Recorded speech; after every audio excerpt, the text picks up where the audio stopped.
성도 여러분을 축복합니다. 하나님이신 예수님께서 그 하늘 영광 버리시고 어떻게 무엇 때문에 세상에 오셨을까? 지난 3주 동안 말씀 나누었습니다. 첫 번째는 우리를 구원하시기 위해서 이 세상에 오셨다. 그리고 두 번째는 자신을 대속물로 주시려고 이 세상에 오셨다. 그리고 세 번째 지난주일에는 섬기시려고 이 세상에 오셨다. 여기까지 말씀 나누었습니다. 오늘 제목을 한번 따라하겠습니다. 생명을 풍성히 누리게 하시려고. 예수님께서 친히 그렇게 말씀하셨어요. 자, 오늘 본문인 요한복음 10장 10절을 하반절 말씀을 한번 다시 읽겠습니다. 시작. 내가 온 것은 양으로 생명을 얻게 하고 더 풍성히 얻게 하려는 것이라. 아멘. 더 풍성히라는 이 번역된 성경이 단어가 헬라어로는 페리손이라는 말인데 이제 좀 번역을 여러 가지로 할 수 있어요. 예를 들면 마틴 루터 같은 경우는 충분한 만족 이렇게 번역을 했고, 이제 영어 성경에는 번역본이 하도 많아가지고 다 말할 수는 없는데 가령 NASB 판에는 풍부하게 이렇게로 번역했고 NIV에는 충분이라고 번역을 했는데요. 이거를 그냥 의역하지 않고 직역을 하면 이렇게 번역할 수 있어요. 필요한 것 이상으로. 이런 뜻입니다. 직역을 하면 이런 뜻이거든요. 이 말씀은 우리가 생명을 필요한 것 이상으로 더 넉넉하게 누리게 해주시겠다. 그것을 위해서 오셨다는 뜻인데 이 말씀은 전제가 있어요. 가령 그 10장 10절 말씀을 한번 다시 보면 이렇게 돼 있잖아요. 내가 온 것은, 그러니까 예수님이 세상에 오신 이유를 지금 설명하시잖아요. 본인이. 근데 내가 온 이유는 첫째, 양으로 생명을 얻게 하고, 그러면 지금 생명을 못 얻은 상태였다는 것이 전제가 돼야 이 말씀이 성립되잖아요. 논리적으로. 그래서 우리가 지금 생명을 잃은 상태였구나. 그 다음에 두 번째는 생명을 얻게 하고 더 풍성히 얻게 하래요. 더 풍성히. 그러면 우리가 지금 풍성하게 생명을 못 누리고 있다는 것을 전제로 하는 말씀이잖아요. 그래서 이 두 가지를 우리가 함께 생각해 볼 필요가 있습니다. 우리를 향하신 하나님의 뜻은 뭘까? 그리고 생명을 풍성히 누린다는 것은 어떤 의미일까? 예레미야 29장 11절 말씀을 자 시작. 여호와의 말씀이니라. 너희를 향한 나의 생각을 내가 아나니 평안이요 재앙이 아니니라. 너희에게 미래와 희망을 주는 것이니라. 아멘. 생명을 풍성히 누린다는 말을 아주 쉽게 설명하면 이런 뜻이에요. 정말 행복하게, 정말 재미있게, 진짜 평안하게. 그것이 생명을 풍성히 누리는 것이에요. 그것을 위해서 주님께서 세상에 오셨고 하나님 아버지는 우리에게 그것을 원하시는 거죠. 우리 한 사람 한 사람의 생명을 풍성히 누리는 삶을 살기를 원하고 계시는, 그게 하나님 아버지의 뜻이에요. 그래서 그렇게 말씀, 너희를 향한 나의 생각을 내가 안다. 그게 뭔 줄 아냐? 너희들의 평안이다. 너희들이 평안하게 사는 걸 내가 원하거든. 그 다음에 너희에게 미래와 희망을 주는 것이거든. 지금 예레미야 29장 11절 읽은 말씀이 바로 그 말씀이에요. 하나님께서는 우리에게 이걸 원하시는 거예요. 우리가 평안하게 살고 기쁨으로 살고, 그래서 미래에 대한 꿈만 생각해도 즐겁고 이렇게 살기를 원하시는데 왜 우리가 이 생명을 누리지를 못하는, 풍성하게 누리지 못하는 삶을 살고 있는가? 시편 25편 17절을 쉬운 말 성경으로 보겠습니다. 시작. 내 마음속에 이토록 근심과 염려가 많으니 나를 이 고통과 범인에서 건져주소서. 아멘. 이 상태가요, 근심과 염려, 고통과 번민, 지금 이 상태를 사람들이 유지하고 있다는, 이 상태에서 살고 있다는 거예요. 이게 얼마나 무서운 것인 줄 아세요? 다시 말하면 근심, 염려, 고통, 번민, 이게 얼마나 무서운 것인지를 하나님 말씀으로 한번 봅시다. 잠언 17장 22절 하반절인데 시작. 심령의 근심은 뼈를 마르게 하느니라. 아멘. 여러분, 뼈를 마르게 한다는 말이 뭔 말인 줄 알아요? 얼마나 사람이 힘들고 고통스러우면 뼈가 마르겠어요. 무서운 거잖아요. 그런데 왜 사람들이 뼈를 마르게 하는 이런 정도의 근심, 심령의 근심, 고통과 번민, 이걸 가지고 살게 됐을까? 자, 마태복음 13장 27절 28절 시작. 집 주인의 종들이 와서 말하되 주여 밭에 좋은 씨를 뿌리지 아니하였나이까. 그런데 가라지가 어디서 생겼나이까. 주인이 이르되 원수가 이렇게 하였구나. 아멘. 누가 이렇게 하였구나? 원수가. 가라지를 누가 뿌렸냐는 거죠. 우리 심령에다 누가 온갖 이 죄악된 것들을 이걸 뿌려가지고 우리가 이 뼈를 마르는 근심 속에 살고 하나님의 소원인 풍성한 생명을 누리는 이 삶을 못 살게 만들었냐? 누구냐? 그놈이 원수가 그렇게 이렇게 하였구나. 원수가. 그럼 그놈의 원수가 누구냐 말입니다. 원수. 자, 찾아봅시다. 마태복음 13장 36절 39절 시작. 이에 예수께서 무리를 떠나사 집에 들어가시니 제자들이 나와 이르되 밭의 가라지의 비유를 우리에게 설명하여 주소서. 가라지를 뿌린 원수는 마귀요. 아멘. 우리에게 이것을 빼앗아가고 못된 것을 심어주는 이놈이 아까 원수라고 하는데 그 원수가 이제 밝혀졌어. 이름이 누구예요? 마귀라는 거죠. 원수, 가라지를 뿌린 원수는 마귀다. 지금 이제 마태복음 13장을 조금만 설명해 드리자면 예수님께서 이제 많은 사람들이 모인 자리에서 가라지 비유를 이제 해 주셨어요. 그리고 끝났는데 사람들이 일반인들은 다 가고 사도들만 남았어요. 근데 제자들이 아직도 가라지 비유를 다 해석을 못해. 그래 궁금하니까 이제 사람들은 다 가고 있으니까 조용하니까 선생님 질문이 있는데요. 아까 그 가라지 비유 한번 풀어주세요. 뭔 말인가 아직 잘 이해를 못하겠어요. 이렇게 예수님께 부탁을 하니까 예수님께서 그 가라지 비유를 구체적으로 풀어주신 거예요. 그러시면서 가라지가 뭐냐? 가라지를 뿌린 원수는 마귀다. 이렇게 지금 정답을 알려주신 거예요. 그러니까 이 원수 마귀가 우리로 하여금 죄를 짓게 하고 불순종하게 하고, 예를 들어볼까요? 아담과 하와 창세기에 나오잖아요. 하와가 있어요. 하와가 뱀 속에 들어간 마귀가 하와를 꼬이죠. 너 이거 따먹어봐. 선악과 따먹으면 네 눈이 밝아지거든. 그때 유명한 말이 있어요. 눈이 밝아져서 하나님과 같이 되어 그리고 선악을 알게 되고.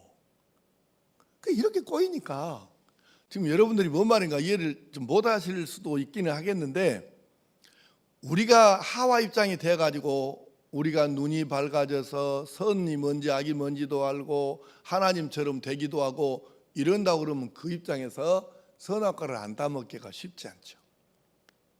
이 유혹이 보통 유혹이 아닌 것이거든요. 결국 하와가 뱀 속에 들어간 마귀의 이 꼬임에 넘어가 가지고 그냥 선악과를 따먹어 버리잖아요.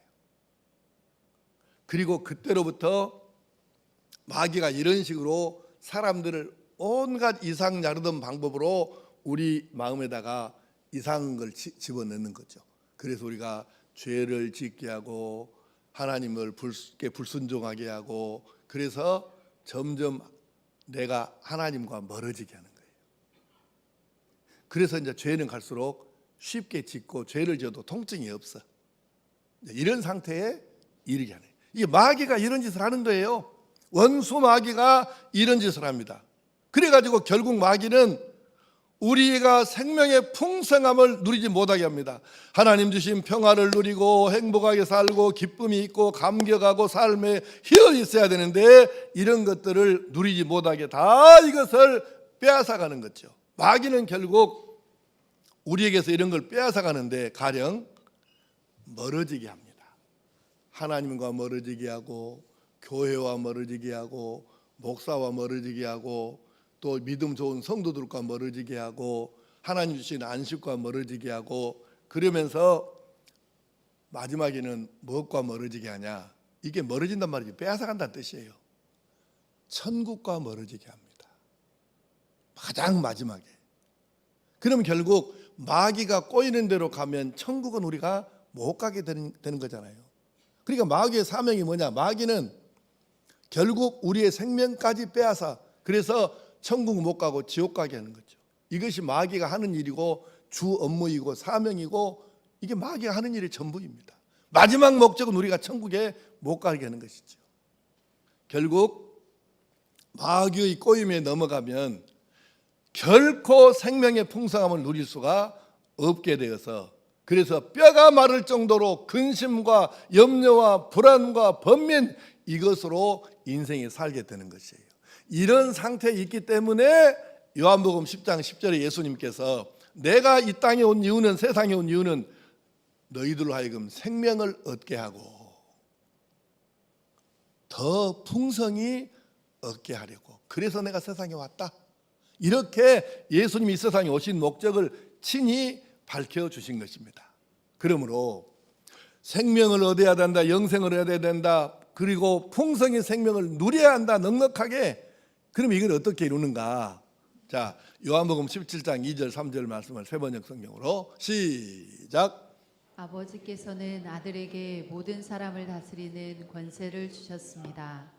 그것은 아들로 하여금 아버지께서 그에게 주신 모든 사람에게 영생을 주게 하려는 것입니다.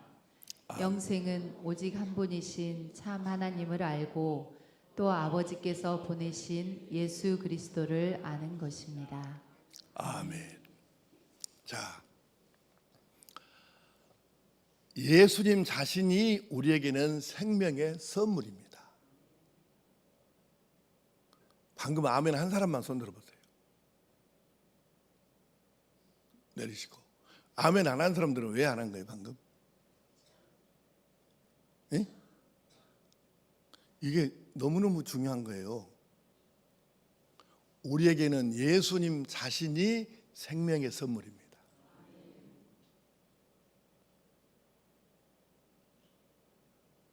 아니 예수님이 안 계시면 이 땅에 안 오셨으면 뭘 우리가 지금 누리겠어요? 예수님 당신께서 이 땅에 오신 것 자체가 이게 우리에게는 가장 큰 생명의 선물입니다. 방금 읽은 요한복음 17장 2절 3절 말씀이 무슨 뜻이냐? 2절 말씀은 왜 하나님께서 예수님에게 모든 권세를 주셨느냐? 예수 믿는 사람들에게 영생을 주시기 위해서. 영생이 생명입니다. 생명을 주시기 위해서. 그리고 3절 말씀은 뭔 말이냐면은 그럼 영생이 뭐냐? 그랬더니 이렇게 말씀하셔요. 오직 한 분이신 참 하나님을 알고 또 아버지께서 보내신 예수 그리스도를 아는 것입니다. 하나님을 알고 예수님을 아는 거래요.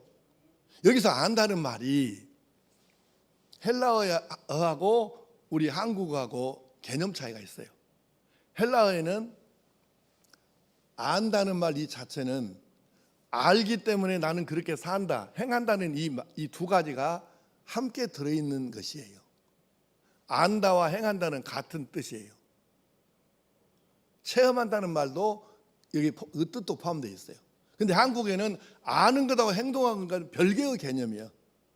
머릿속에 알아, 알기는 해. 근데 행동은 안 해. 그러니까 이 아는 것 따로, 지식 따로, 행동 따로. 그래서 이중인격자가 너무 많아요, 한국에. 말로는 천사인데 사는 건 아니에요. 이게 참 심각한 문제잖아요. 그래서 헬라어의 안다는 개념하고 한국어의 이 안다는 개념이 이게 이렇게 달라요. 차이가 있어요.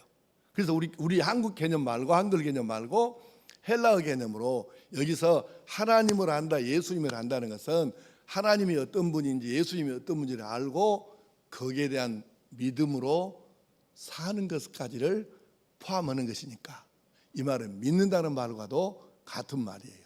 그래서 이제 다시 어떻게 우리가 이 생명의 풍성함을 이룰 수 있는가를 생각하자면 영생을 주시려고 이 땅에 오신 예수님을 내가 알고 믿고 믿음의 삶을 실제로 살아낼 때에 우리에게 이런 놀라운 은혜가 있게 되는 줄로 믿습니다. 생명의 풍성함이 주어지는 거죠.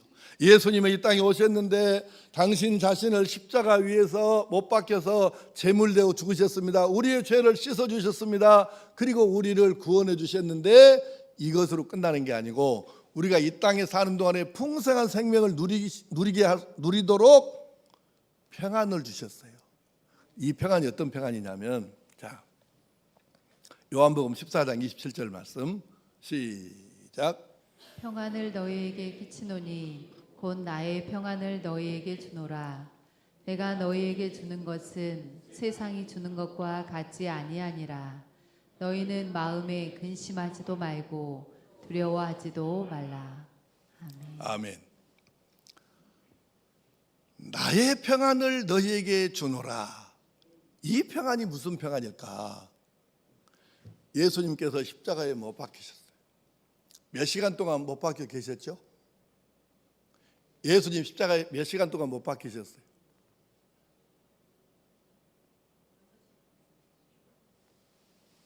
원풍기 끌까요? 몇 시간 동안 못 박혀 계셨냐고?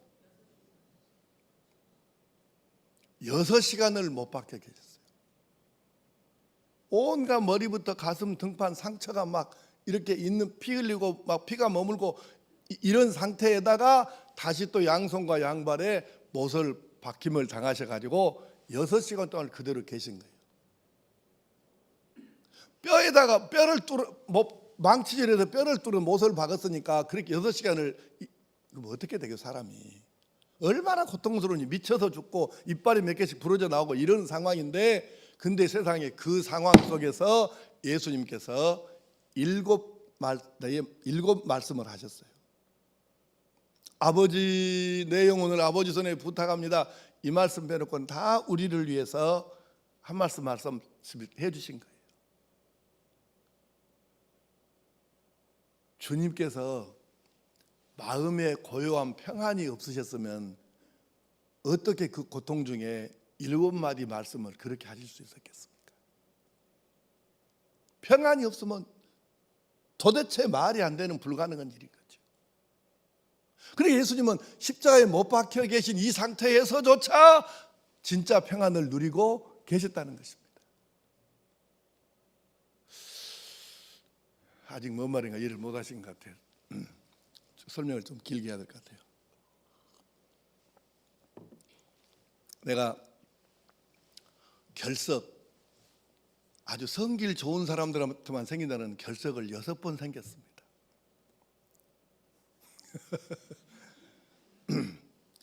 결석 알아요? 이 장기에 돌이 박히는 것입니다. 돌이 생성되는 것입니다. 그래서 내가 그 요로 요관 결석, 신장 결석에 대해 이걸 6번을 해봤는데, 대성병원 전희양 원장 말에 의하면, 지금 장로 됐죠. 그 전희양 장로님 말에 의하면 영어권에서는 이렇게 통증을 이렇게 등급으로 이렇게 분류를 한대요. 그런데 산통 있잖아요. 우리 아이들 출산할 때 격리 산통, 여자들은 이게 최고 고통인 줄 알잖아요. 근데 이 산통보다 더 센 통증이 또 더 있더만, 이건 내 말이 아니고 전희양 장로님 말이에요. 근데 산통 위에 신장결석, 요로결석, 요관결석 이런데요. 내가 말하면 혹시 설마 그렇게 했는데 이거는 의사 전문가가 한 말이에요. 전희양 장로한테 물어봐. 내 말이 믿기지가 않으면. 내가 그걸 6번을 했다니까. 한 번은 수요일날 예배를 드리는데요, 설교 딱 시작했는데 이 기가 와버리네. 그거 어떻게 할까요? 그래서 예배를 30분도 안 된 시간에 쫙 마치고 그냥 축도를 빨리 하고 총알같이 내려가서 인사 안 하고 차 타고 대성병원으로 응급실로 갔어요. 그래갖고 내가 마약성 진통제를 12대를 맞았습니다. 너무 통증이 심하니까. 그래서 계속 내가 하는 말은 빨리 와서 진통제. 그 말밖에 할 말이 없어요.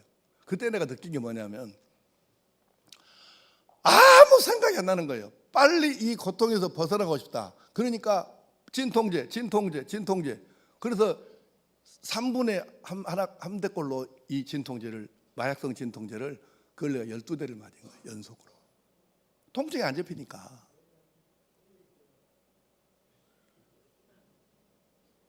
그래가지고 이제 12대를 맞고 나니까 이제 통증이 잡히더라고요. 그래서 내가 나중에 퇴원해갖고 그때 장면을 복기를 해봤어요. 그랬더니 예수님 생각이 나는 거예요. 세상에 나는 예수님 십자가 통증에다 비하면 별것도 아닌 통증을 갖고 그렇게 막 진통제를 12대씩 맞았는데, 그런데 나는 그 별것도 아닌 통증 갖고도 정신이 혼미해지고 너무 아프니까 빨리 이거 벗어나야 된다 이 생각밖에 안 하고 진통제 이 소리밖에 안 했는데, 어떻게 예수님은 진통제 맞으시는 것이 아니라 이 상태에 6시간을 계시면서 7마디 말씀을 하셨을까? 마음의 평안이, 이 평안이 주님의 평안입니다.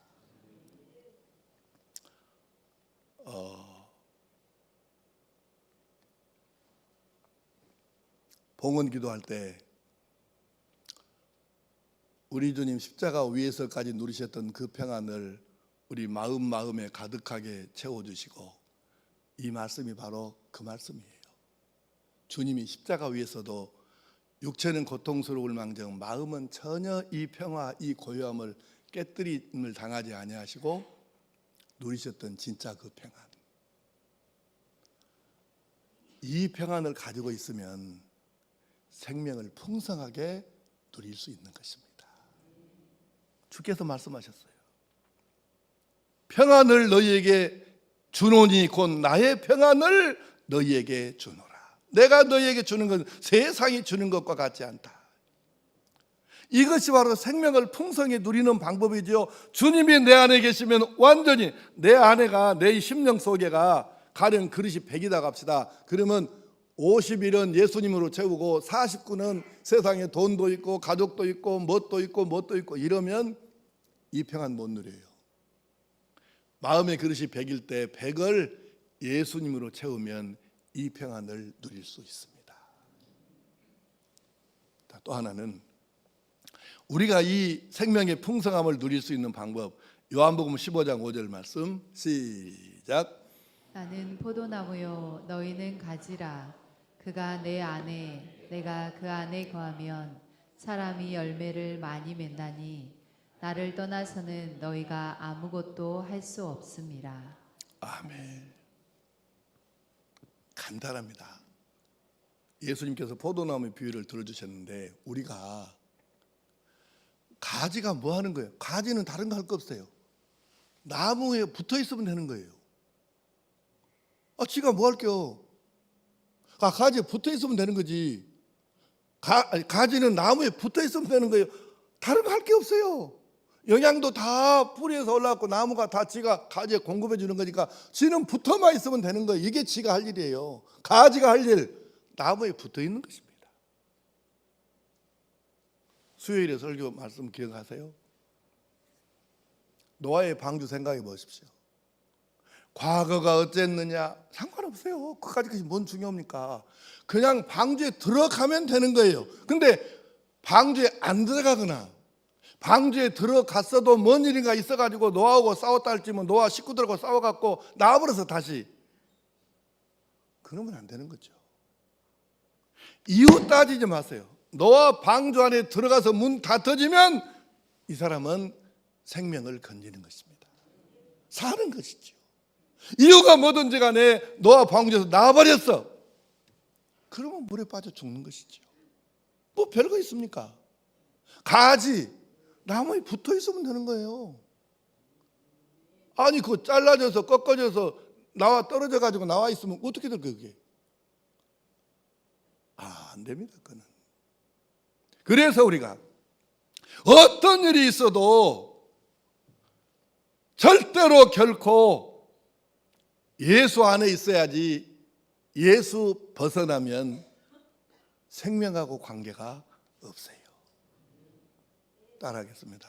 예수님이 내 생명입니다. 다른 길은 없어요. 예수님은 마음의 구주로 모시고 사는 것이 생명을 얻는 것이고 영생을 얻는 것입니다. 생명을 더 풍성하게 누리려면 예수 안에 있어야 하는 줄로 믿습니다. 또 한 가지는 영적인 면역력을 키워야 합니다. 여러분, 손들어 보라고는 안 하겠는데 대상포진 걸렸던 분들이 우리 교회도 몇 분 있어요.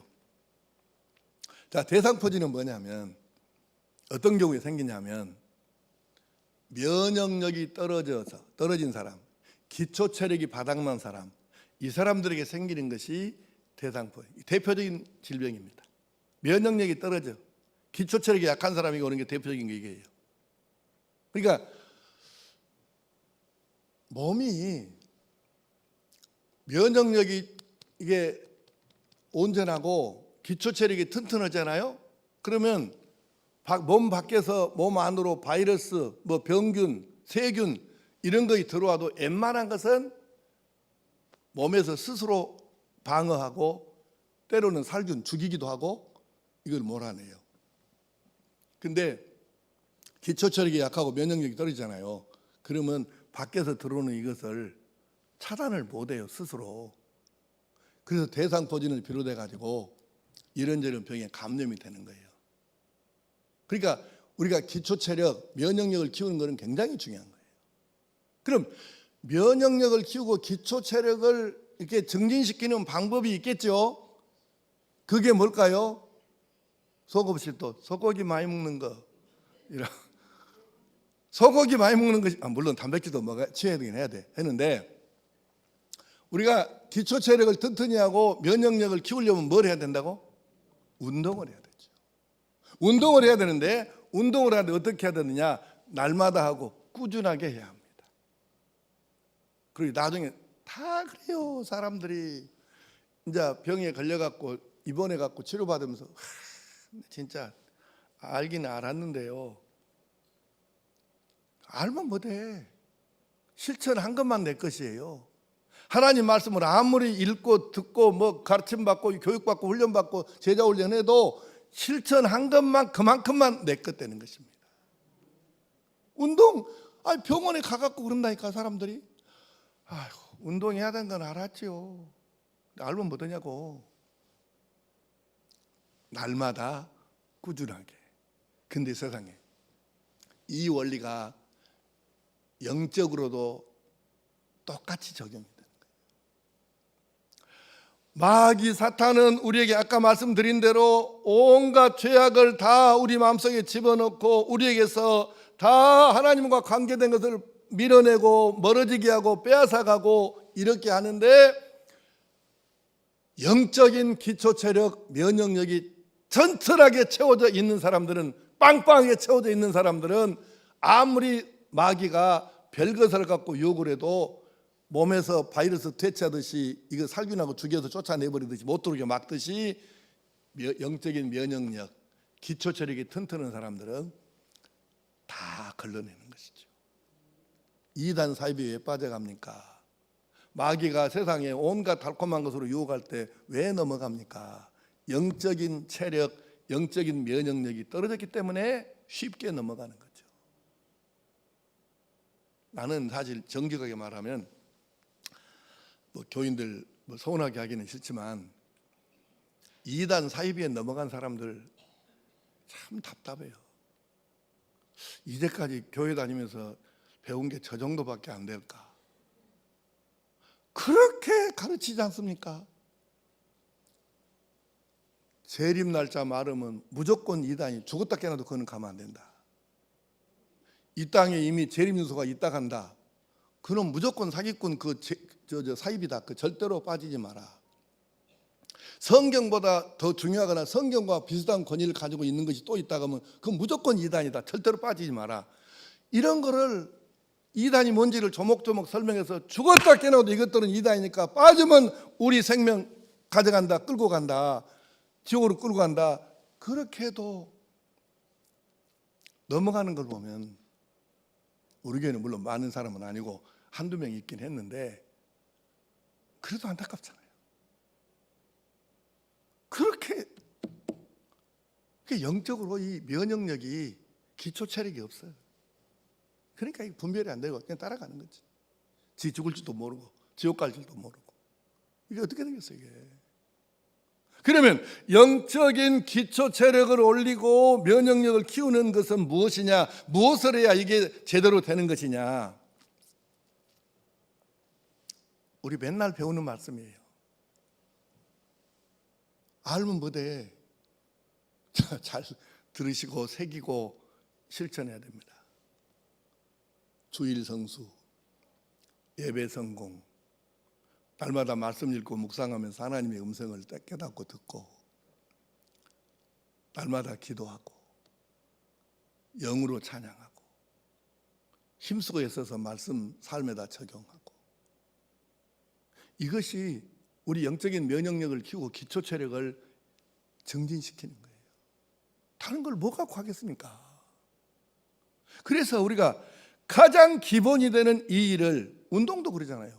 아니 뭐 운동이라는 게 별게 있습니까? 특히 나이 드신 분들 운동 여러분 뭐 할 거예요? 축구를 할 겁니까? 뭐 농구, 배구를 할 겁니까?